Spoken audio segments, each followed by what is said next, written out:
In the quaint village of St. Mary Mead, a chilling silence descends upon the ancient bell tower one foggy autumn night, its tolling bells mysteriously stilled as a shadowy figure slips into the shadows, leaving behind a trail of whispered secrets and unspoken dread.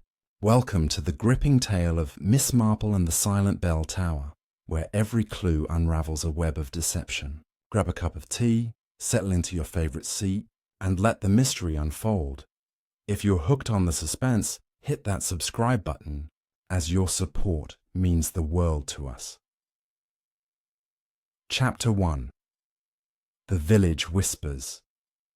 Nestled in the rolling hills of England's countryside, St. Mary Mead was the kind of place where time seemed to slow down, where neighbours knew each other's business better than their own, and where the old church bell tower had rung out the hours for centuries without fail. But on that fateful evening in late October, as the sun dipped below the horizon and painted the sky in hues of crimson and gold, something changed. The villagers gathered for the evening service, their footsteps crunching on the gravel path leading to the stone church, chatting about the harvest festival and the upcoming bake sale. Old Mrs. Hargrove, with her knitted shawl wrapped tightly around her shoulders, remarked to her companion, "It's odd, isn't it? The bells should be ringing by now." Her friend, Mr. Ellis the postman, nodded absently, adjusting his cap. "Aye, perhaps the rope's frayed again. That young vicar, Reverend Hale, he's always forgetting the maintenance." But as the minutes ticked by and the tower remained eerily silent, a murmur rippled through the crowd like a chill wind through the leaves. Inside the church, the air was thick with the scent of polished wood and fresh flowers from the altar. Reverend Hale, a tall man in his early 40s with a kind face framed by wire-rimmed glasses, paced nervously near the pulpit. He had arrived in St. Mary Mead only 6 months prior, transferring from a bustling city parish, and he was still adjusting to the quiet rhythms of village life. "Everyone, please take your seats," he called out, his voice echoing slightly in the empty space. The congregation shuffled in, filling the pews with familiar faces. The baker, Mr. Thompson, with flour still dusted on his sleeves. The schoolteacher, Miss Larkin, prim and proper in her tweed skirt, and the wealthy widow, Lady Beaumont, who sat in her reserved front row seat, her pearl necklace gleaming under the soft light of the chandeliers. But as the clock on the wall struck 7, and still no bells pealed, an unease settled over them all. It was as if the heart of the village had stopped beating. Miss Jane Marple, the elderly spinster who lived in a cosy cottage at the edge of the village, was among the last to arrive. At 78, she moved with a deliberate grace, her knitting bag slung over one arm and her sharp blue eyes scanning the room from behind her spectacles. She had seen many peculiarities in her long life, murders disguised as accidents, thefts hidden in plain sight. But she prided herself on her keen observation of human nature. "Good evening, Reverend," she said softly as she passed him, noting the beads of sweat on his forehead despite the cool air. He smiled weakly. "Miss Marple, always a pleasure. I do hope the bells aren't a sign of trouble." She patted his arm reassuringly. "Oh, I'm sure it's nothing a good cup of tea won't fix," she replied, though her mind was already turning over possibilities like stones in a garden path. As the service began without the customary chimes, the villagers tried to focus on the hymns and prayers, but whispers spread like wildfire. "Heard the tower's haunted," young Tommy from the farm muttered to his sister. "Ghost of old Parson Wilkins, they say, who fell from the top years ago." His sister shushed him, but the seed of rumour had been planted. After the service, as people milled about in the churchyard under the dim glow of lanterns, the silence of the tower loomed larger than ever. The structure itself was a Gothic relic, its spire piercing the night sky, built in the 1600s with weathered stone that told tales of storms and secrets. No one could remember a time when it hadn't rung, marking births, deaths, and everything in between. Miss Marple lingered by the gate, pretending to adjust her scarf while eavesdropping on the conversations around her. Lady Beaumont was speaking animatedly to the vicar. "Reverend Hale, this is most irregular. My late husband donated funds for those bells. I insist you investigate at once." Her voice carried the authority of old money. Her fur coat draped elegantly over her shoulders. The Reverend nodded vigorously. "Of course, Lady Beaumont. I'll climb up there myself first thing tomorrow." Nearby, Mr. Thompson the baker grumbled to Mr. Ellis, "Bet it's that new groundskeeper, Silas Crow. Shifty fellow, always lurking about at odd hours." Silas, a gaunt man with a scarred face who had arrived in the village just weeks before, was indeed an enigma. Hired to tend the church grounds, but rarely seen during the day. As Miss Marple made her way home along the winding lane, the fog rolling in from the meadows, she couldn't shake the feeling that this silence was no mere mechanical failure. Her cottage was a haven of warmth, with lace curtains and a fire crackling in the hearth. She settled into her armchair with a pot of Earl Grey, her knitting needles clicking rhythmically as she pondered. "People are like bells," she mused to herself. "They ring true until something silences them." She recalled a similar incident in her youth, when a bell tower in a neighbouring village had gone quiet, only to reveal a hidden compartment used for smuggling. But here, in St. Mary Mead, what could it be? Greed, revenge, or something more sinister? The next morning dawned crisp and clear, the autumn leaves crunching underfoot as villagers went about their routines. Miss Marple rose early, as was her habit, and decided to pay a visit to the church. She found Reverend Hale already there, ladder propped against the tower's base, his sleeves rolled up. "Ah, Miss Marple," he greeted her, wiping his brow. "Come to inspect the mystery?" She smiled. "Just a curious old lady, Reverend. Might I join you?" He hesitated, but agreed, and together they ascended the narrow spiral staircase inside the tower, the steps creaking under their weight. The air grew musty and confined, cobwebs brushing their faces. At the top, the bell chamber was a dim space filled with ropes, pulleys, and the massive bronze bells hanging motionless. "See here," the Reverend pointed to the main rope, which was neatly severed halfway up. "Sabotage! Who would do such a thing?" Miss Marple examined the cut. Clean, deliberate, not frayed from wear. "Indeed, Reverend, and look at this." She pointed to faint footprints in the dust, leading to a small window overlooking the graveyard. "Someone was here recently, and not just for maintenance." As they descended, a shout echoed from below. It was Silas Crow, the groundskeeper, holding a toolbox. "What's all this, then?" he growled, his eyes narrowing. "Bells not ringing? I'll fix it." But Miss Marple noted the fresh mud on his boots, matching the soil from the tower floor. Word of the sabotage spread quickly through the village, turning whispers into outright speculation. At the local tea shop, run by the gossipy Mrs. Price, patrons huddled over scones and cups of tea. "It's that Lady Beaumont," Mrs. Hargrove confided. "She's been arguing with the Reverend about church funds. Wants to modernise everything." Miss Larkin, the schoolteacher, shook her head. "Nonsense. It's probably kids playing pranks." But Miss Marple, sipping her tea in the corner, knew better. Pranks didn't involve sharp knives and careful planning. That afternoon, as Miss Marple tended her garden, clipping roses while observing her neighbours, she spotted Lady Beaumont's chauffeur-driven car pulling up to the church. The lady emerged, glancing around furtively before entering. Curious, Miss Marple slipped on her hat and followed at a discreet distance. Inside, she overheard a heated exchange. "You promised me the tower would be cleared by now," Lady Beaumont hissed to someone unseen. "The developers are waiting." Miss Marple peeked around a column to see the Reverend looking flustered. "I can't just demolish history, my lady. The bells are part of the village." Lady Beaumont's eyes flashed.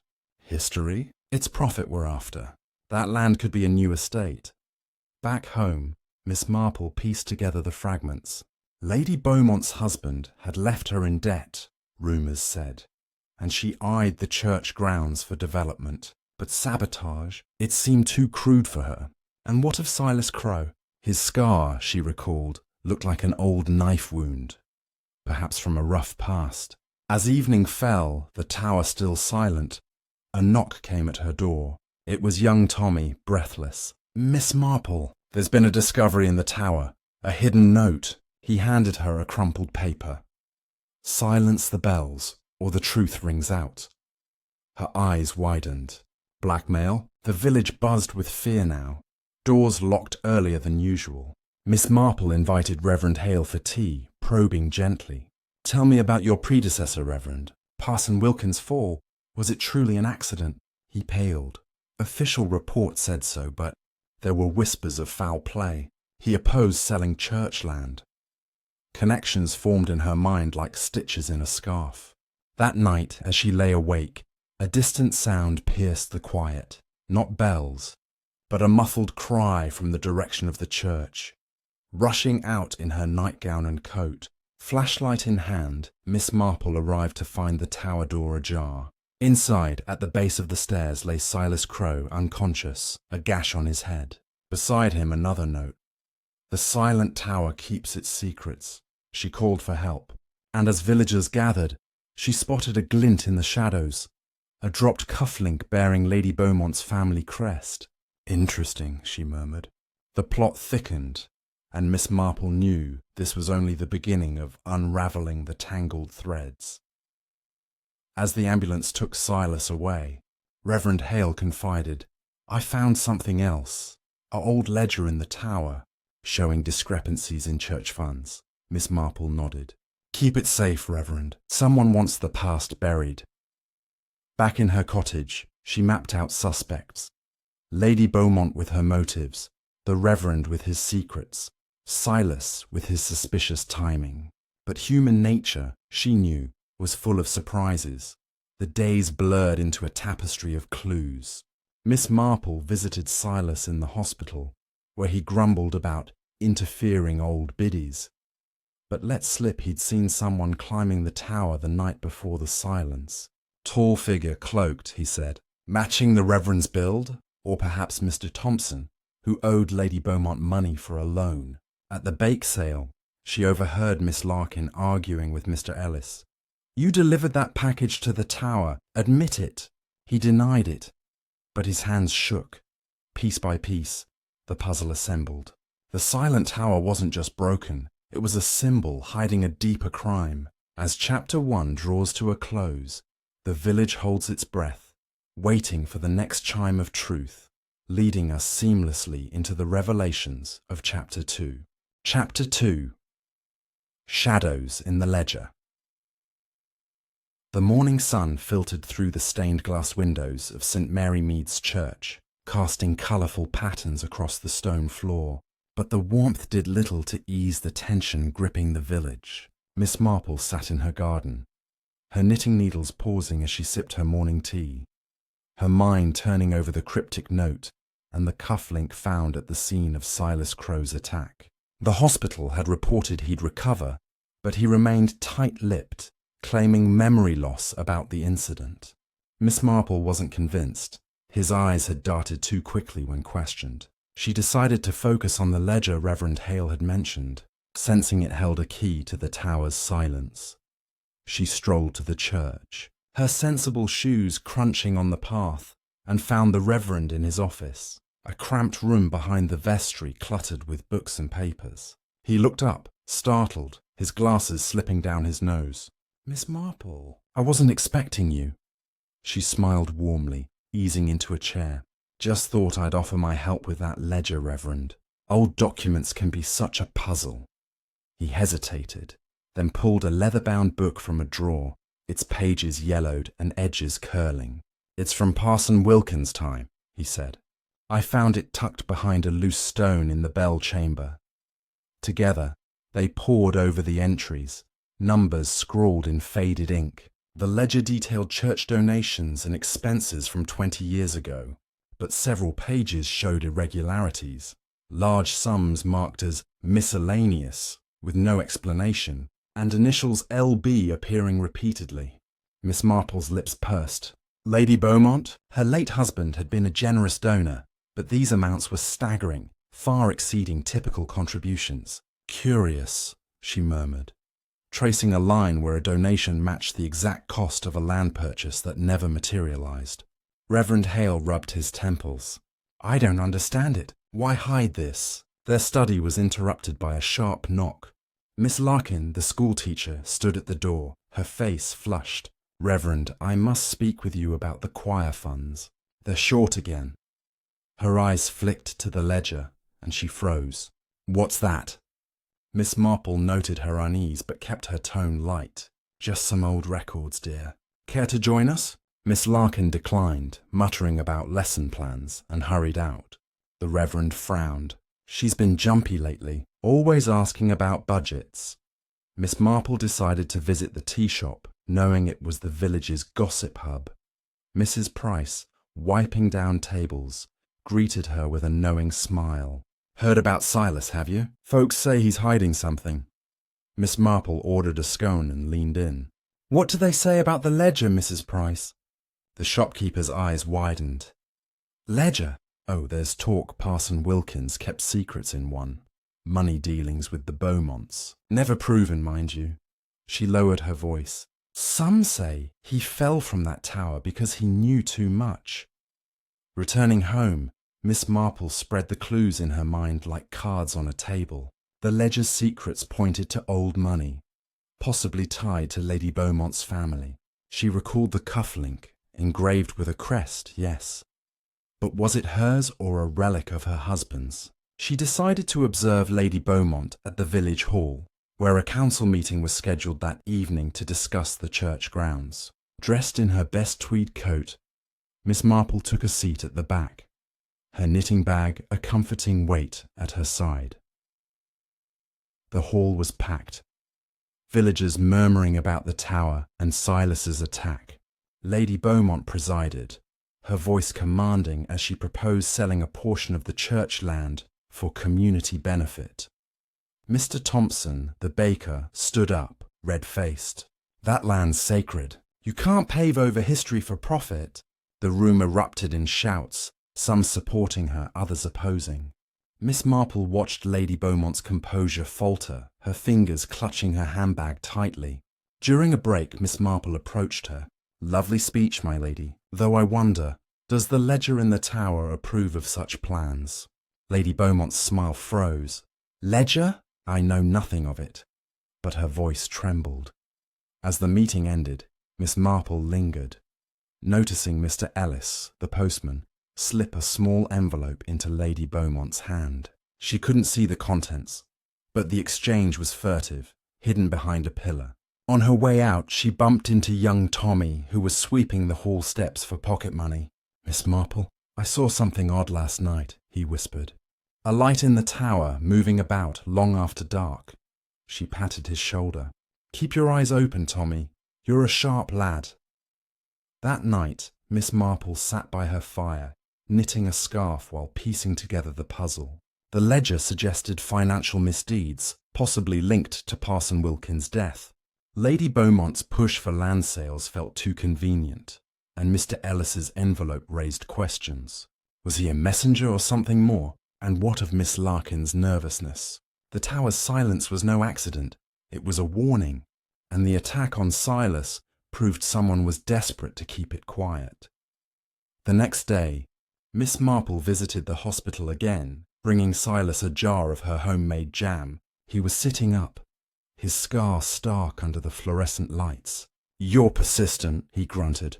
She smiled. Just neighbourly. Tell me, Silas, what did you see in the tower before you were struck? He shifted uncomfortably. Nothing clear, just a shadow, tall, quick. Woke up with a headache and that note beside me. She pressed gently. And the light Tommy saw? Any ideas? He looked away. Kids imagine things. Back in the village, Miss Marple stopped by the post office, where Mr. Ellis was sorting letters. She bought stamps, chatting casually.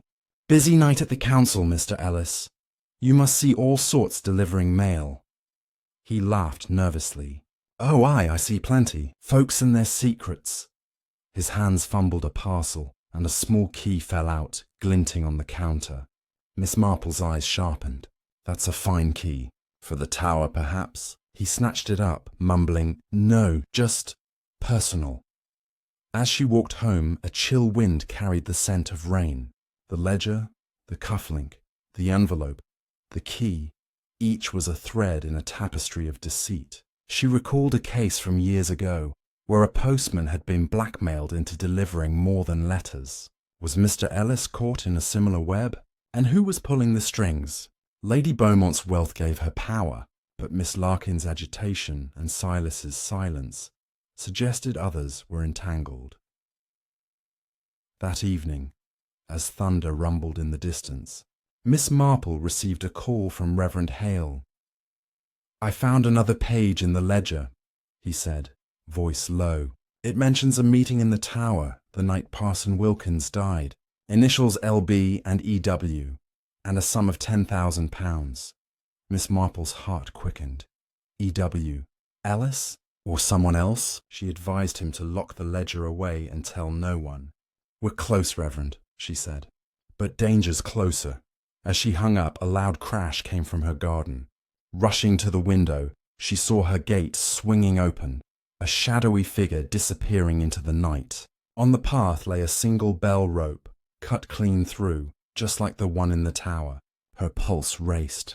Someone was watching her, and the silent tower was about to speak louder than ever. As the storm broke over St. Mary Mead, the mystery deepened, leading us into the unravelling secrets of Chapter 3. Chapter 3. Echoes of the past rain lashed against the windows of Miss Marple's cottage, the storm's fury matching the unease settling in her bones. The severed bell rope on her garden path was no coincidence. It was a warning, bold and deliberate, left by someone who knew she was closing in on the truth. She retrieved the rope, now sodden, and placed it carefully in a drawer, noting its identical cut to the one in the tower. Over a fresh pot of tea, she sat by her fire, her knitting untouched, as her mind wove through the clues. The ledger's cryptic entries, the cufflink with Lady Beaumont's crest, Mr. Ellis's mysterious key, and now this chilling message at her doorstep. The silent tower was screaming secrets, and Miss Marple was determined to listen. The next morning, the village awoke to a sodden St. Mary Mead, puddles mirroring the grey sky. Miss Marple, undeterred by the weather, donned her raincoat and headed to the library, a small building next to the village hall, where old parish records were kept. Mrs. Carter, the librarian, greeted her with a warm smile. "Miss Marple, out in this downpour? What's got your curiosity today?" Miss Marple chuckled. "Oh, just chasing ghosts of the past, Mrs. Carter. Might I see the records from Parson Wilkins's time?" The librarian raised an eyebrow, but led her to a dusty archive room, where shelves sagged under leather-bound volumes. Miss Marple spent hours flipping through brittle pages, her fingers tracing names and dates. She found a report on Parson Wilkins' death, officially an accident, a fall from the tower during a storm, but a handwritten note in the margin, in a different hand, caught her eye. "Meeting with LB and EW at 10 p.m. land dispute." Her pulse quickened. The same initials as in the ledger. She cross-referenced the date with village council minutes and discovered a proposal, rejected, to sell church land for a factory. Parson Wilkins had opposed it fiercely, citing the village's heritage. Lady Beaumont's husband had been a key supporter of the sale. "History repeats itself," she murmured, thinking of Lady Beaumont's current push for development. Leaving the library, Miss Marple stopped by the tea shop to warm up.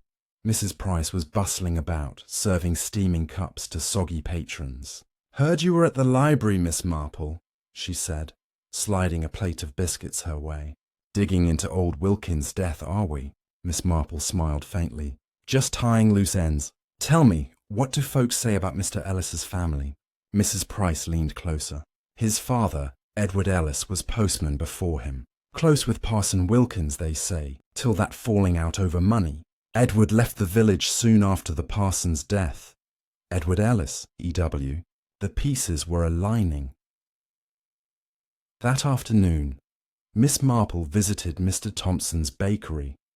The smell of fresh bread, a welcome contrast to the damp air. Mr. Thompson, kneading dough, looked weary. "Miss Marple, you've a knack for showing up when trouble's brewing," he said gruffly. She ordered a loaf and eased into conversation. "Trouble does seem to follow that tower. You knew Parson Wilkins, didn't you?" He nodded, wiping flour from his hands. "Good man. Too stubborn, though. Fought with Beaumont over that land deal. Said it had ruined the village." His voice held a hint of bitterness. "Some say he paid for it with his life." As she left, Miss Marple noticed Miss Larkin across the street, hurrying into the post office with a parcel. Curious, she followed, pretending to check her mailbox. Inside, Mr. Ellis was behind the counter, his face pale as Miss Larkin handed him the parcel. "This needs to go out today," she said sharply, her usual composure frayed.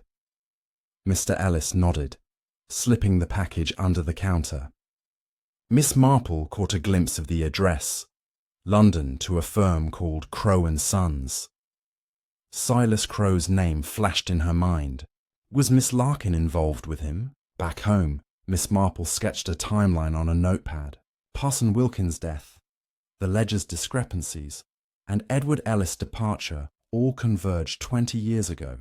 Now, the tower's silence, Silas's attack, and Lady Beaumont's land scheme echoed that past. She recalled a conversation with her nephew, a detective, about how old grudges could fester, resurfacing in new forms. Was someone settling a score or protecting one?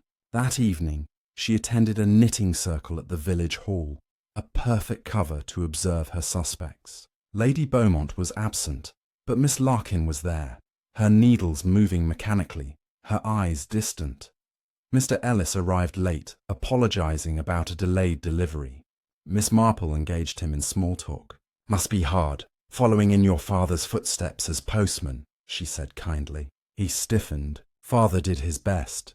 Left me a tough legacy." His hand brushed his pocket, where Miss Marple glimpsed the outline of that small key. As the circle dispersed, Miss Marple lingered, overhearing Miss Larkin whisper to a friend, "I can't keep doing this. It's too risky." The words hung heavy as Miss Marple walked home through the drizzle. She decided to confront Reverend Hale about the ledger's latest clue. At the church, he was polishing candlesticks, his hands trembling slightly. "Miss Marple, you're relentless," he said with a weak smile. She showed him her notes from the library. This meeting in the tower, Reverend L.B. and E.W. It wasn't just about land, was it? He sighed, glancing at the altar. "I've heard rumours. Wilkins suspected embezzlement, threatened to expose it." Their talk was cut short by a loud thud from the tower. They rushed to the door, finding it locked. Reverend Hale fumbled for his keys, but Miss Marple noticed fresh scratches around the lock.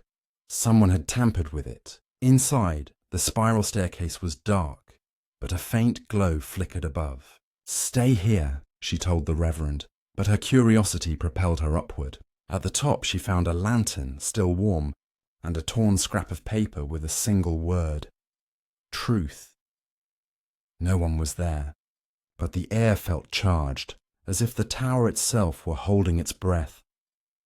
Descending, she found Reverend Hale on the phone, calling the constable. "Someone's been here," he said, voice shaking. Miss Marple nodded, her mind racing. The lantern, the note, the scratches. Someone was leaving clues or covering tracks. She thought of Miss Larkin's parcel, Mr. Ellis's key, and Lady Beaumont's absence. Were they working together or against each other? And where did Silas fit in? As she returned home, the rain had stopped, leaving a heavy mist over St. Mary Mead. In her parlour, Miss Marple lit a lamp and reviewed her notes. The past was bleeding into the present, and the tower was the key. She recalled a case where a hidden compartment in a church had concealed stolen funds. Could the tower hold such a secret? Tomorrow, she resolved to search it herself with the Reverend's permission. But as she blew out the lamp, a creak came from her back door. Heart pounding, she peered through the curtain to see a cloaked figure slip into the fog, a glint of metal in their hand. The storm might have passed, but danger was closing in. The silent tower's echoes were growing louder, pulling Miss Marple deeper into a web of lies and vengeance. setting the stage for the startling discoveries of Chapter 4. Chapter 4. The Tower's Hidden Heart. The morning mist clung to St. Mary Mead like a shroud, softening the outlines of the old church as Miss Marple approached, her umbrella tapping the cobblestones. The cloaked figure she'd glimpsed the previous night lingered in her thoughts, a shadow with a glint of metal, perhaps a knife, or that mysterious key Mr. Ellis had dropped. Her encounter in the tower, with its warm lantern and cryptic note, only deepened her resolve. The silent tower was more than a symbol. It was a vault of secrets, and she was determined to unlock it. With Reverend Hale's permission, she planned to search the bell chamber thoroughly, sensing that the past and present were converging in its ancient stones. At the church, she found the Reverend waiting, his face etched with worry. "Miss Marple, after last night's scare, I'm not sure this is wise," he said, clutching a ring of keys. She patted his arm. "Nonsense, Reverend. A little dust won't harm me, and truth has a way of hiding in plain sight." He relented, unlocking the tower door, its hinges groaning in protest. The spiral staircase loomed, its steps worn smooth by centuries of feet. As they climbed, the air grew colder, the scent of old wood and stone mingling with something sharper. Oil, perhaps, or metal. At the top, the bell chamber was as they'd left it. Massive bells suspended in silence, ropes dangling uselessly, and dust motes dancing in slants of light from the narrow windows. Miss Marple's sharp eyes scanned the room. She knelt by the floorboards, tapping gently with her umbrella. "Reverend, have these boards been checked recently?" He shook his head. "Not since I arrived. They're solid oak, centuries old." But one board near the corner gave a hollow thud. She pressed harder, and it shifted slightly, revealing a thin crack. With the Reverend's help, they pried it up, uncovering a small compartment. Inside lay a bundle of letters, tied with twine, and a tarnished silver locket. Her heart quickened. "Well, well," she murmured, carefully lifting the bundle. The letters were addressed to Parson Wilkins, dated the year of his death, and signed with the initials E.W. They descended to the vestry to examine their find. The letters, penned in a hurried scrawl, spoke of a deal gone sour, a plan to divert church funds into a private account for the Beaumont estate, with Edward Ellis, the former postman, acting as intermediary. One letter hinted at a confrontation. "Meet me in the tower, 10 p.m. We end this tonight." The locket contained a faded photograph of a young woman, her face unfamiliar, but hauntingly sad. Reverend Hale stared at it. Could this be Edward's wife? She passed years ago, before he left the village. Miss Marple nodded thoughtfully. Perhaps a motive lies here: love, betrayal, or guilt. Their discovery was interrupted by a sharp rap at the vestry door. It was young Tommy, his cap askew. "Miss Marple, I saw Miss Larkin sneaking around the graveyard just now, digging near the old yew tree." His eyes were wide with excitement. She thanked him, slipping him a shilling, and turned to the Reverend. "Keep these safe," she said, handing him the letters and locket, "and say nothing yet." She hurried to the graveyard, her umbrella shielding her from a fresh drizzle. Under the gnarled yew tree, she found disturbed earth but no Miss Larkin. A small hole revealed a glint of metal, a key identical to the one Mr. Ellis had dropped. She pocketed it, her mind racing. Was Miss Larkin searching for something buried, or hiding it? At the tea shop later, Miss Marple sipped chamomile, observing the villagers. Mrs. Price was abuzz with news. "Lady Beaumont's leaving for London tomorrow. Urgent business, she says." Miss Marple's eyes narrowed. A convenient time to slip away with questions mounting. She decided to visit Mr. Ellis at the post office, hoping to gauge his reaction to the key. He was sorting mail, his hands steady but his eyes wary as she approached. "Good day, Mr. Ellis. I found something curious in the graveyard," she said, casually revealing the key. His face paled, and he dropped a stack of letters. "That's mine. Lost it weeks ago." She smiled. Of course. Though it's odd, finding it buried like that. Leaving the post office, she sensed someone watching her. Turning, she caught a glimpse of Silas Crowe, now discharged from the hospital, limping across the street. His scar gleamed in the dim light and his gaze was cold. She recalled his vague answers about the tower attack. Was he protecting someone or himself? That evening, she invited Miss Larkin for tea, hoping to probe her nervousness. The school teacher arrived, her hands twisting in her lap. "You've been busy, Miss Marple," she said, her voice tight. Miss Marple offered a scone. "Just keeping my mind active, dear. Tell me, what were you looking for in the graveyard?" Miss Larkin froze, then stammered, "Just lost a brooch. Sentimental." But her eyes betrayed her. As night fell, Miss Marple sat by her fire, the key and the letter's contents swirling in her thoughts. The locket's photograph nagged at her. Its sad face suggested a personal stake in the old scandal. She recalled a village rumour about Edward Ellis's wife, who had died young, some said of a broken heart. Had Edward been coerced into the fund scheme, perhaps blackmailed over a personal loss? And Miss Larkin's digging? Did she know about the key, or was she after something else? The tower's hidden compartment proved it was a place of secrets. But the attack on Silas suggested someone feared exposure. A sudden knock startled her. It was Reverend Hale, breathless. "Miss Marple, the church safe. It's been broken into." "The ledger's gone!" She followed him to the church, where the safe door hung open, papers scattered. The letters and locket, thankfully, were still in his desk, untouched. "Someone's desperate," she said, examining the lock, forced with the same scratches as the tower door. "They think the ledger holds all the answers, but we have more." She showed him the key from the graveyard.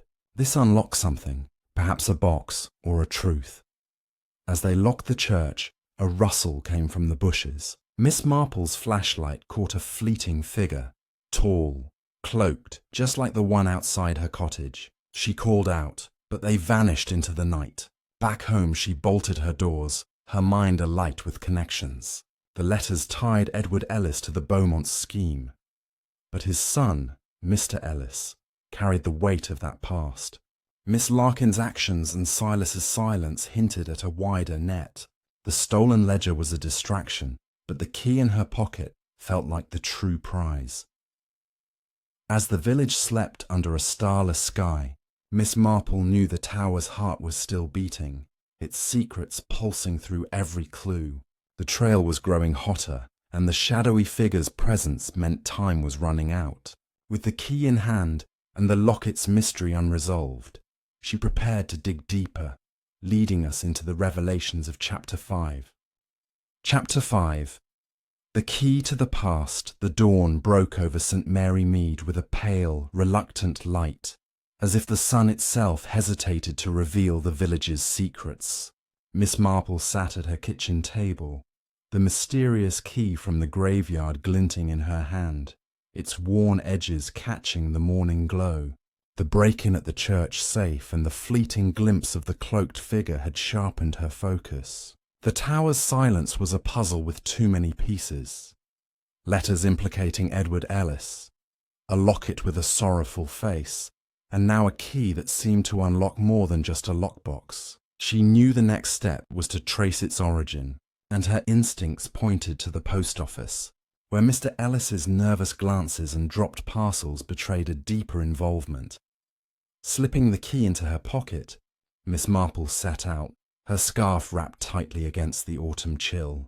The post office was quiet, its wooden counter polished to a shine. Mr. Ellis was there, sorting letters with mechanical precision, but his eyes darted to her as she entered. "Morning, Miss Marple," he said, his voice strained. "More stamps?" She smiled, leaning on the counter. "Not today, Mr. Ellis. I'm wondering about old post office records, say from your father's time. Might there be a lockbox or safe tied to this?" She held up the key, watching his reaction. His hand froze mid-sort, and a flush crept up his neck. "That's just an old thing, probably for a shed or some such." Unconvinced, Miss Marple pressed gently. "It was buried in the graveyard, near the yew tree. Odd place for a shed key, don't you think? He busied himself with a stack of envelopes, avoiding her gaze. People lose things. I wouldn't know.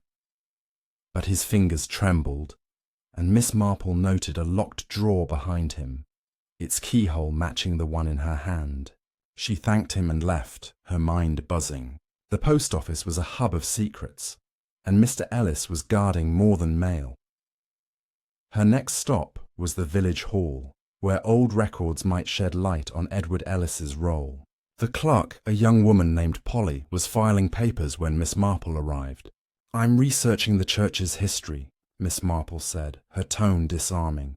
"Any records of post office dealings from 20 years ago?" Polly dug through a filing cabinet, producing a dusty ledger labelled Village Services. Inside, Miss Marple found entries for deliveries to the church, signed by Edward Ellis, including packages marked confidential for Parson Wilkins. One entry, dated days before the parson's death, noted a delivery to the tower itself, unusual for a postman.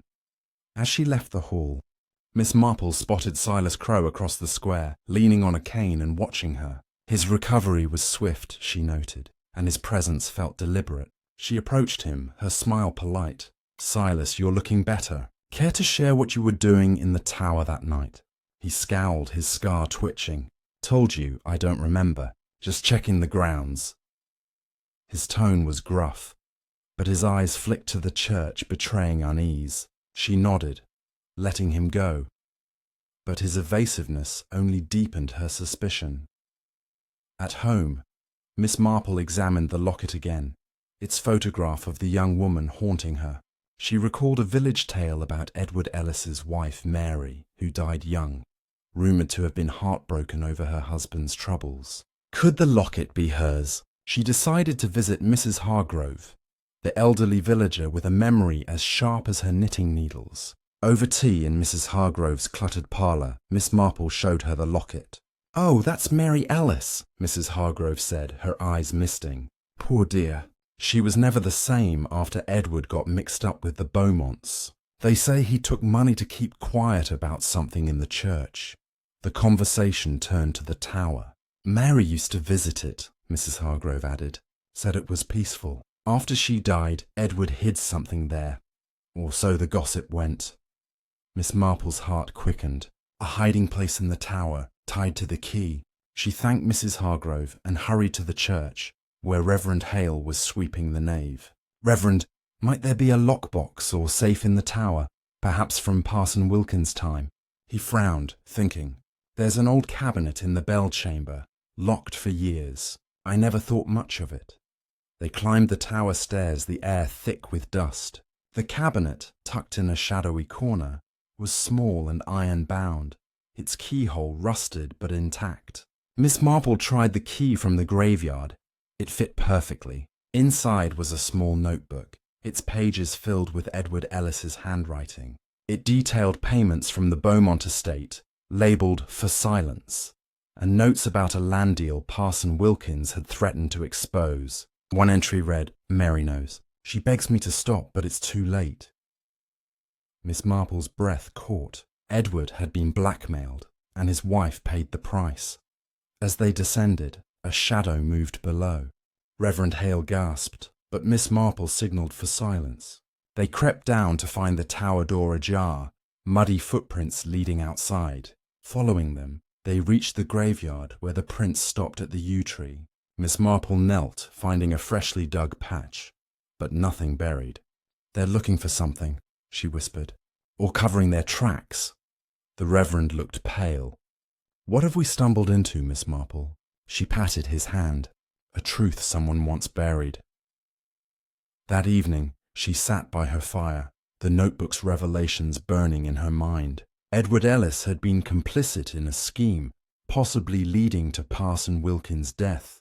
His son, Mr. Ellis, carried that guilt, and the key suggested he knew more. But Miss Larkin's digging and Silas's lurking pointed to a wider conspiracy. Was Lady Beaumont pulling strings, or was she a pawn? And what of the cloaked figure? A sudden crash outside her cottage jolted her. She peered through the window to see her garden gate swinging, a single envelope nailed to it.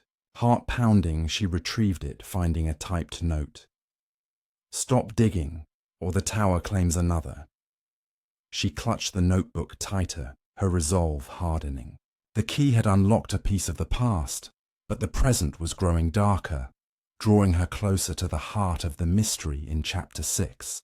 Chapter 6. The cloaked figure, the threat pinned to Miss Marple's garden gate, lingered in her mind like the aftertaste of bitter tea. The typed note, "Stop digging or the tower claims another," was no idle warning. It was a challenge, and Miss Marple had never been one to back away from a puzzle. The notebook from the tower's cabinet, with Edward Ellis's confessions of payments and guilt, pointed to a long-buried scandal tied to Parson Wilkins' death. But the muddy footprints, the cloaked figure, and the stolen ledger suggested someone was desperate to keep that past hidden. As the afternoon sun cast long shadows over St. Mary Mead, Miss Marple resolved to follow the trail of the mysterious figure, sensing they held the key to the tower's silence. She began at the church, where the graveyard lay quiet under a grey sky. The muddy prints from the previous night had faded in the rain, but she retraced them to the yew tree, where the earth was still disturbed. Kneeling, she sifted through the soil, finding a scrap of dark fabric caught on a root, coarse wool like that of a cloak. Tucking it into her handbag, she scanned the graveyard for clues. A glint near a weathered tombstone caught her eye. A cigarette butt, freshly smoked, its brand unfamiliar to the village's usual tastes. "City habits," she murmured, recalling Silas Crow's recent arrival from London. Was he the cloaked figure, or merely a piece of the puzzle? Her next move was to observe Lady Beaumont, whose sudden trip to London seemed too convenient. Miss Marple learned from Mrs. Price at the tea shop that the lady was back, seen unloading a suitcase at her manor that morning. Donning her best hat, Miss Marple paid a visit to Beaumont Hall, a grand estate on the village's edge. The maid, flustered, ushered her into a parlour where Lady Beaumont sat, her fur coat draped over a chair. "Miss Marple, what a surprise," she said, her smile tight. "I'm just back from London. Business matters." Miss Marple nodded, her eyes catching a folded newspaper on the table, its headline about a London property firm linked to Crow and Sons. "A productive trip, I hope?" she asked lightly. Lady Beaumont's fingers twitched. "Quite. Now what brings you here?" "I found something curious," Miss Marple said, producing the scrap of fabric. "Near the church. Reminds me of a cloak, perhaps one of your staff's." Lady Beaumont's eyes flickered, but she shook her head. "Not mine. Village riffraff, no doubt." Their talk was cut short by a phone ringing in the hall. As the maid answered, Miss Marple overheard a man's voice, sharp, urgent, mentioning the tower. Lady Beaumont excused herself, but not before Miss Marple noticed a small, keyhole-shaped mark on her wrist, like a burn or bruise. Leaving the manor, Miss Marple headed to the hospital to check on Silas Crow, who had been spotted lurking again. He was in the garden, smoking, his cane propped nearby. "You're persistent, old lady," he said, exhaling a cloud of smoke. She smiled. "Just curious, Silas. This cigarette brand, yours?" She held up the butt from the graveyard. He shrugged, but his jaw tightened. "Plenty smoke those. City stuff," she pressed further. "And what about a cloak? Seen anyone skulking about at night?" His laugh was harsh. "You read too many mysteries. I'm just a groundskeeper." Back in the village, Miss Marple stopped by the tea shop, where young Tommy was delivering bread. "Miss Marple, I saw that cloaked figure again," he whispered, eyes wide. "Last night near the vicarage carrying a bag." She thanked him, her mind turning to Reverend Hale. Could he be involved? His nervousness and access to the tower made him a possibility, though his fear seemed genuine. She visited the vicarage, finding him pruning roses. "Reverend, have you seen anyone near the church at night? A tall figure, perhaps?" He shook his head, but his pruning shears slipped, nicking his hand. "No one, Miss Marple, just ghosts of my imagination." That evening she attended a village choir practice, hoping to observe Miss Larkin. The schoolteacher was directing the singers, her voice sharp, but her eyes kept darting to the windows, During a break, Miss Marple approached. "You seem on edge, dear. Worried about the tower?" Miss Larkin's face paled. "It's nothing, just the children are restless." But as she turned away, a folded paper slipped from her pocket. Miss Marple retrieved it discreetly, a map of the church grounds with the yew tree circled in red. At home, Miss Marple spread the map beside the notebook and fabric scrap. The map suggested Miss Larkin was searching for something specific, perhaps tied to the key or the buried secrets of Edward Ellis. The cloaked figure, though, was the wild card. Silas's city cigarettes, Lady Beaumont's suspicious mark, and Reverend Hale's anxiety all pointed to different threads. She recalled a case where a disguise had masked a killer's identity, blending into a village's routine. Was the figure a single person, or a role played by many? A sudden flicker of her lights startled her. Peering outside, she saw the church tower silhouetted against the moon, its silence louder than ever. Then a faint glow moved within, a lantern, just like the one she'd found before. Grabbing her coat, she hurried to the church, her flashlight cutting through the dark. The tower door was unlocked, and soft footsteps echoed above. She climbed cautiously, her heart steady despite her age. At the top she found no one, but a fresh cigarette butt lay near the bells, and a single word was scratched into the wood: "Beware." Descending, she found the church empty, but a faint rustle came from the vestry. Inside, a drawer was open, papers scattered. Among them was a photograph of the church from 20 years ago, showing Parson Wilkins and Edward Ellis standing by the tower, with a young woman, Mary Ellis, smiling faintly. On the back, in faded ink, "Forgive me." Miss Marple's breath caught. The locket, the notebook, the map, all pointed to a betrayal that had cost lives. As she left the church, a shadow moved across the graveyard, too quick to follow. The cloaked figure was circling closer, and the tower's secrets were unraveling faster. With the map and photograph in hand, Miss Marple knew the next clue would expose the heart of the conspiracy, pulling her deeper into the mystery in Chapter 7. Chapter 7. The Photograph's Secret. The night air hung heavy over St. Mary Mead, the moon casting a ghostly glow on the church tower as Miss Marple returned to her cottage, clutching the photograph she'd found in the vestry. The image of Parson Wilkins, Edward Ellis, and Mary Ellis, with "Forgive me" scrawled on the back, felt like a whisper from the grave. The map with the yew tree circled, the cloaked figure's cigarette butt, and the scratched warning "Beware" in the bell chamber, all pointed to a conspiracy rooted in the past, but alive in the present. Miss Marple's instincts told her the photograph held a truth someone was desperate to bury, and she was determined to uncover it before the tower claimed another victim. In her parlour, she spread the photograph, the map, and the notebook on her table, the fire casting flickering shadows. The photograph's date, 3 days before Parson Wilkins' death, suggested a final meeting, perhaps the one mentioned in Edward Ellis's letters. Mary's faint smile hinted at a personal stake, and the plea for forgiveness suggested guilt or regret. Miss Marple recalled Mrs. Hargrove's words about Mary's heartbreak and Edward's involvement with the Beaumonts. Was the photograph a clue to a betrayal or a warning left behind? She decided to revisit the graveyard at dawn, suspecting the yew tree held more than just a buried key. Slipping out as the village slept, she moved quietly, her flashlight scanning the ground. Near the tree, she found a patch of freshly turned earth, different from the spot where she'd found the key. Digging carefully with a garden trowel, she uncovered a small tin box, rusted but intact. Inside was a single letter, its ink smudged but legible, addressed to Mary Ellis from Parson Wilkins. It read, "I cannot condone Edward's actions. The funds must be returned, or I'll go to the authorities. Meet me tonight."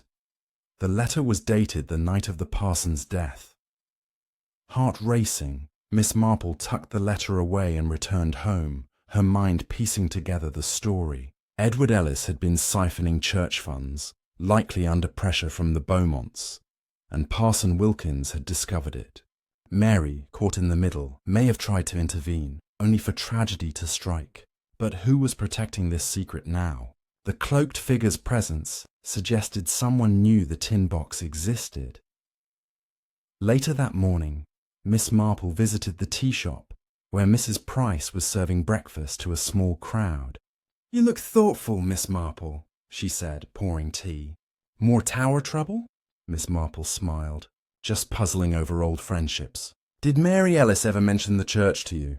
Mrs. Price frowned, wiping her hands. "Once she said the tower was her sanctuary, but after Edward's troubles she stopped going. Broke her heart, it did." Eager to test her theory, Miss Marple sought out Mr. Thompson, the baker, who had known the Ellis family. She found him in his shop, rolling dough with a scowl. "Mr. Thompson, you mentioned Parson Wilkins' fight with the Beaumonts. Did Edward Ellis ever confide in you?" He paused, flour dusting his apron. "Edward was a mess back then. Said he'd done something stupid for money, but wouldn't say what. After Mary died, he shut down, left the village." His eyes narrowed. "Why are you digging this up now?" She deflected with a smile. "Just tying loose ends." That afternoon, she spotted Miss Larkin at the schoolhouse, grading papers. Sensing an opportunity, Miss Marple knocked. "Miss Larkin, might we chat about the choir? I hear funds are tight." The schoolteacher's pen froze, her face paling. "It's manageable," she said, but her hands shook. Miss Marple leaned closer. "I found a letter near the yew tree about old church funds. Know anything about it?" Miss Larkin's eyes widened. "I don't. Please, leave it alone." She stood abruptly, ending the conversation. As evening fell, Miss Marple attended a village council meeting, hoping to observe Lady Beaumont. The lady was there, her pearl necklace gleaming, but her usual confidence seemed strained. She spoke briefly about postponing the land sale discussion, citing unforeseen complications. Miss Marple caught Mr. Ellis watching her from the back, his hand in his pocket, perhaps clutching that key. During a break she approached him.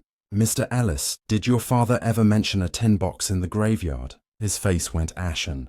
"You're meddling in things best left alone," he muttered, brushing past her.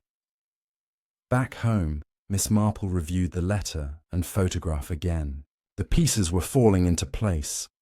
Edward's theft, Mary's despair, and Wilkins' fatal stand. But the cloaked figure's actions, watching, threatening, searching, suggested a modern player. Was it Mr. Ellis, guarding his father's shame, or Miss Larkin hiding her own connection? And what of Silas Crowe, whose city habits and quick recovery raised doubts? A sudden noise outside broke her thoughts, a low, deliberate knock. Cautiously, she opened the door to find a small package wrapped in brown paper. Inside was a single bell clapper, its surface scratched with the word truth. Her breath caught. The tower's bells were silenced by more than a cut rope. Someone had removed the clapper, and now they were taunting her. She glanced out the window, but the street was empty, the tower looming in the distance. Determined, she called Reverend Hale, who agreed to meet her at the church. There, they examined the bells, confirming the missing clapper. "This is deliberate," he said, his voice trembling. "Someone wants the tower silent forever." Miss Marple nodded, showing him the letter from the tin box. "It's about more than silence, Reverend. It's about justice." As they locked the church, a shadow flitted across the graveyard, too quick to identify. The cloaked figure was closing in, and the bell clapper was a warning, or a lure. As Miss Marple returned home, the village felt smaller, its secrets crowding closer. The photograph, the letter, and the clapper were threads in a tightening net. Someone was watching her every move, and the tower's silence was a countdown to confrontation. With the truth so near, she prepared to face the shadows, leading us into the revelations of Chapter 8. Chapter 8. The Tightening. Net, the bell clapper, heavy and cold in Miss Marple's hands, was more than a piece of the silent tower's puzzle. It was a taunt, a bold move by someone who knew she was closing in. The word truth scratched into its surface, echoed the notes and warnings left in her path, each one daring her to dig deeper. As dawn painted St. Mary Mead in soft pinks, Miss Marple sat in her parlour, the letter from the tin box, the photograph, and the clapper before her. Edward Ellis's betrayal and Parson Wilkins' death were the roots of this mystery, but the cloaked figure's modern menace suggested a new player, or an old one with a fresh agenda. She resolved to tighten the net, starting with the person most likely to crack under pressure, Miss Larkin. Miss Marple found the schoolteacher at the village school, dismissing her students for lunch. Miss Larkin's face was drawn, her usual neat bun unravelling. "Miss Marple, this isn't a good time," she said, clutching a stack of papers. Undeterred, Miss Marple sat on a bench, her tone gentle but firm. "I found a bell clapper last night with truth carved on it. And this letter." She held up the note from Parson Wilkins to Mary Ellis. "Mentions a meeting that ended in tragedy. You've been searching the graveyard, haven't you?" Miss Larkin's hands shook, and she sank into a chair.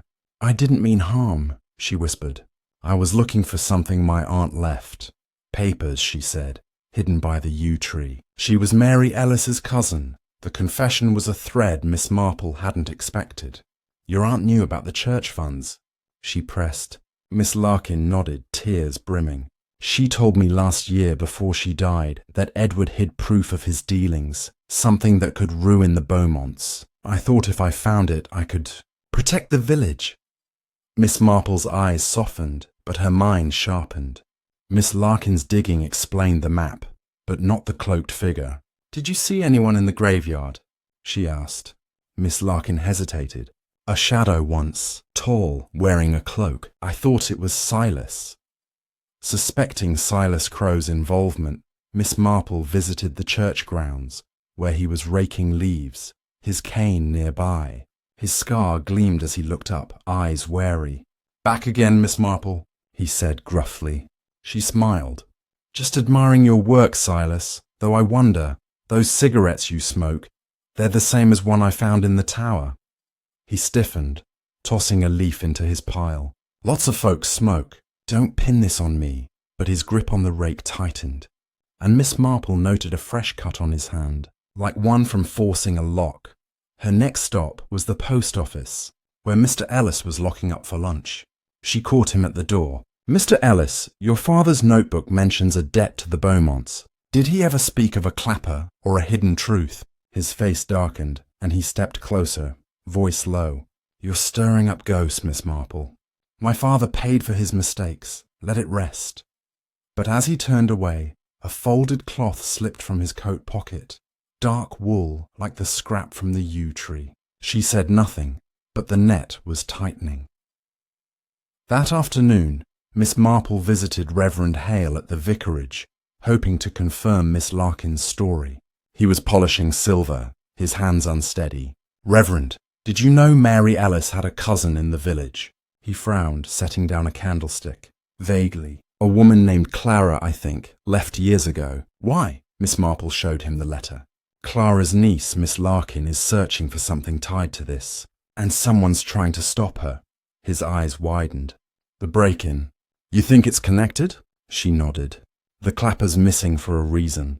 It's a symbol, and someone fears what it means." As evening approached, Miss Marple attended a village dance at the hall, a chance to watch her suspects together. Lady Beaumont was there, elegant but distracted, her eyes scanning the crowd. Mr. Ellis lingered by the punch table, avoiding her gaze, while Miss Larkin stayed near the door, as if ready to flee. Silas was absent, but young Tommy, serving drinks, whispered to Miss Marple, "I saw that cloaked figure again, near the church, carrying a shovel." Her pulse quickened. Another dig in the graveyard? She slipped away, heading to the church under cover of dusk. The graveyard was silent, but fresh earth near a gravestone caught her eye. Parson Wilkins' grave. Kneeling, she found a small hole, empty but recently disturbed. As she stood, a rustle came from the bushes. She turned, flashlight in hand, and saw the cloaked figure, tall, hooded, clutching a shovel. "Who's there?"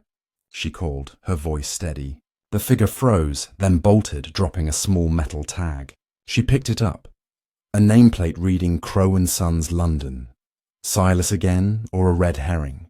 Back home, Miss Marple examined the nameplate beside her other clues. Miss Larkin's confession tied her to the past, but her fear suggested she wasn't the cloaked figure. Mr. Ellis's dropped cloth and Silas's cut hand pointed to their involvement, but Lady Beaumont's evasiveness and the nameplate hinted at a larger scheme. She recalled a case where a family name was used to mask a crime syndicate. Was Crow and Sons more than a business? A sudden thud at her door startled her. Peering out, she found a single rose, its stem wrapped in a note. "The tower watches." Her heart pounded. The cloaked figure was circling closer, and the graveyard's secrets were almost within reach. With the nameplate as a new lead and the village dance's tensions fresh in her mind, Miss Marple prepared to confront the shadows, drawing us into the unravelling truth of Chapter 9. Chapter 9. The Graveyard's Truth. The rose and its cryptic note, "The tower watches," lay on Miss Marple's table like a challenge, its thorns sharp as the mystery itself. The nameplate from Crow and Sons, dropped by the cloaked figure in the graveyard, tied Silas Crow to the web of secrets, but Miss Marple sensed the threads ran deeper, weaving through Mr. Ellis's guilt, Miss Larkin's fear, and Lady Beaumont's schemes. The disturbed earth by Parson Wilkins's grave suggested someone was still hunting for hidden truths, or burying them. As St. Mary Mead settled into a chilly evening, Miss Marple resolved to confront the graveyard's secrets head-on, knowing the cloaked figure was watching her every move. She began at the church, slipping into the graveyard as dusk deepened, her flashlight casting long shadows. Parson Wilkins's gravestone stood weathered but proud, its inscription barely legible. The freshly dug hole nearby was empty, but she noticed faint scratches on the stone's base, as if someone had pried at it. Kneeling, she traced the marks, her fingers finding a loose edge. With effort, she lifted a small slab, revealing a shallow cavity. Inside was a sealed envelope, its wax stamp bearing the Beaumont crest. Her pulse quickened. Opening it, she found a single sheet. A contract, dated 20 years ago, promising Edward Ellis a share of profits from a land deal, signed by Lady Beaumont's late husband. A postscript in Edward's hand read, "Mary must never know." Miss Marple tucked the contract into her handbag, her mind racing. The contract confirmed Edward's betrayal, but its hiding place suggested someone, perhaps the cloaked figure, knew it was there. She hurried to Reverend Hale's vicarage, finding him sorting hymnals. "Reverend, this was hidden in the graveyard," she said, showing him the contract. His face paled. "This proves the Beaumonts bribed Edward. But why hide it now?" Miss Marple's eyes narrowed. "Because someone's protecting that legacy, or profiting from it." Determined to test Silas Crow's role, she visited the church grounds where he was repairing a fence. His scar gleamed as he looked up, eyes guarded. "Still snooping, Miss Marple?" he said, hammer in hand. She held up the nameplate. "This was dropped in the graveyard, Silas. Care to explain?" His jaw tightened, but he shrugged. "Lost it ages ago." "I'm no thief," she pressed further. "And the cloaked figure digging at night? Someone's after old secrets." He turned away, muttering, "Graveyards hold nothing but bones." Her next stop was the tea shop, where Mrs. Price was closing up. "Mrs. Price, any talk of the Beaumonts' business dealings lately?" Miss Marple asked, sipping tea. The shopkeeper leaned in. "Word is, Lady Beaumont's been meeting with London developers. Same firm as that Crow and Sons on your nameplate. Big money, they say." Miss Marple's heart skipped. Was Lady Beaumont reviving her husband's old scheme, with Silas as her agent? That evening, she attended a village book club, hoping to observe Mr. Ellis and Miss Larkin. Mr. Ellis was there, discussing a novel, but glancing nervously at the door. Miss Larkin, pale and silent, clutched her book like a shield. During a break, Miss Marple cornered her. "Miss Larkin, this contract mentions your aunt's cousin Mary. Were you looking for it in the graveyard?" Miss Larkin's eyes filled with tears. I thought it would clear her name. My aunt said Edward was forced into it, blackmailed by the Beaumonts. She hesitated. I saw Lady Beaumont near the graveyard last week, watching the tree. Miss Marple's thoughts turned to Lady Beaumont. She decided to confront her directly, arriving at Beaumont Hall unannounced. The maid led her to a study where Lady Beaumont sat, papers strewn across her desk. Miss Marple, this is bold, even for you, she said, her voice icy. Miss Marple held up the contract. This was hidden by Parson Wilkins' grave. Your husband's signature is clear. Lady Beaumont's composure cracked, her hand gripping a pen. That's ancient history. My husband's deals died with him. But her eyes betrayed fear, and Miss Marple noticed a cloaked coat hanging by the door, its hem muddy. Leaving the manor, Miss Marple felt eyes on her. She turned to see Mr. Ellis across the street, his face half hidden in shadow. Was he following her, or Lady Beaumont? Back home, she spread the contract beside the other clues. The pieces fit. Edward Ellis, blackmailed into theft, hid evidence to protect Mary. Parson Wilkins died to keep it secret. Now, Lady Beaumont's land push and Silas's presence suggested a revival of that old deal, with Miss Larkin caught in the crossfire. A sudden flicker of her lights made her freeze. Peering out, she saw the tower's silhouette. A faint glow moving within. Heart pounding, she grabbed her flashlight and hurried to the church. The tower door was ajar, and soft footsteps echoed above. Climbing silently, she reached the bell chamber to find a figure in a cloak, prying at a wall panel. "Show yourself," she called, her voice firm. The figure turned, hood falling to reveal Lady Beaumont, her face pale but defiant. "You're too late, Miss Marple," she hissed, clutching a small box. Before Miss Marple could react, she fled down the stairs, leaving a single paper behind, a deed to the church land, stamped Crow and Sons. Miss Marple retrieved the deed, her mind ablaze. Lady Beaumont was no bystander. She was orchestrating the silence to protect her family's legacy. But the cloaked figure's persistence and Silas's evasiveness hinted at another player. As she left the tower, a distant thud echoed from the graveyard, pulling her toward the final confrontation in Chapter 10.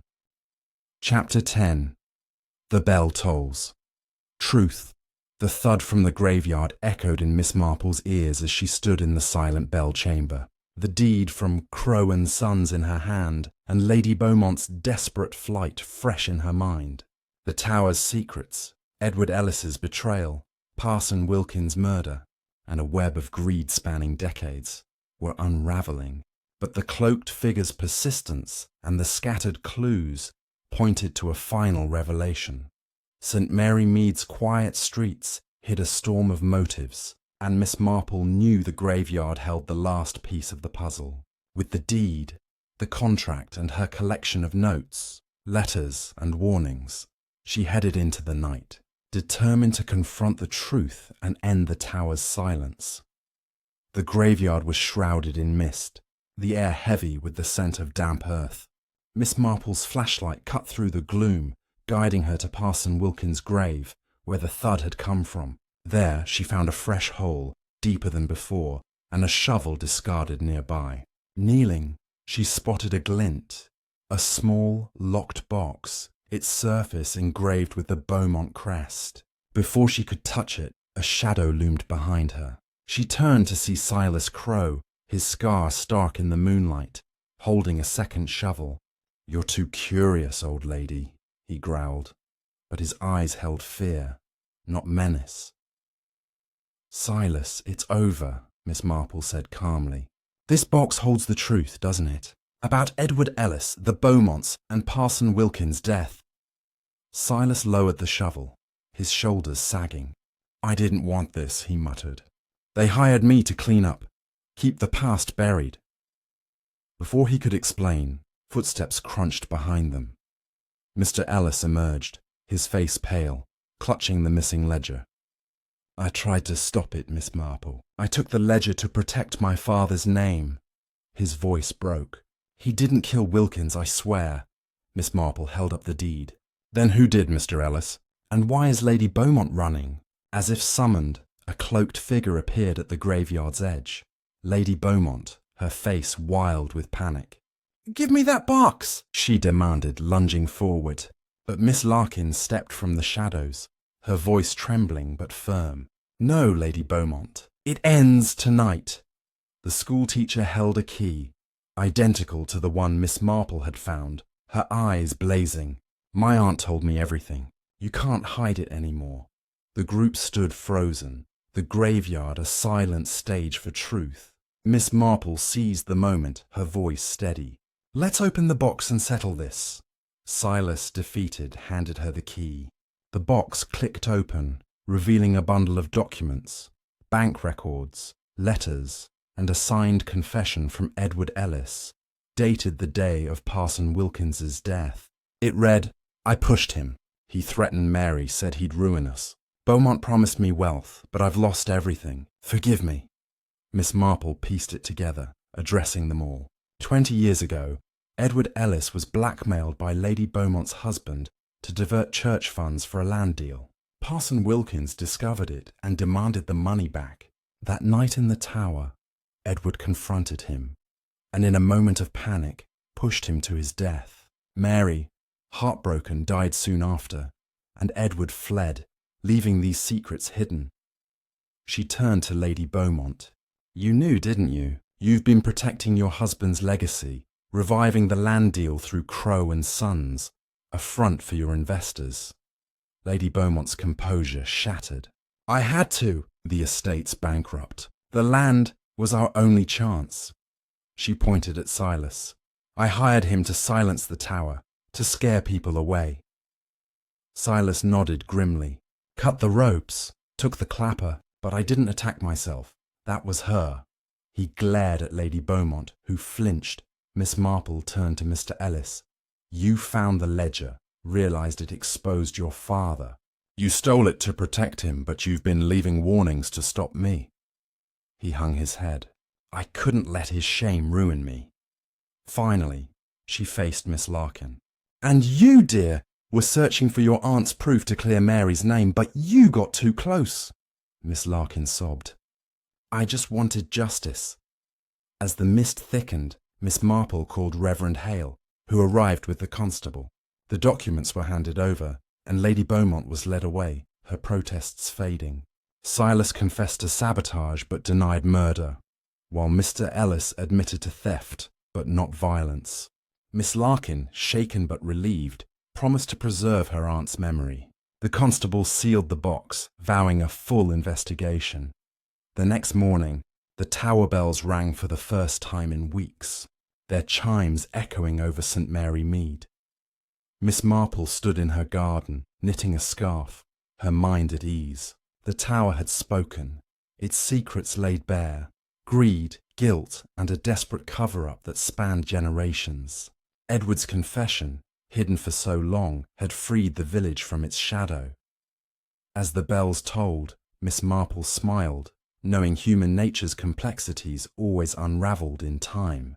The mystery was solved, but St. Mary Mead would never forget the Silent Tower's truth. If you've enjoyed this tale of secrets and suspense, please like, subscribe, and comment below. Your support means the world to us, and there are more mysteries to unravel together.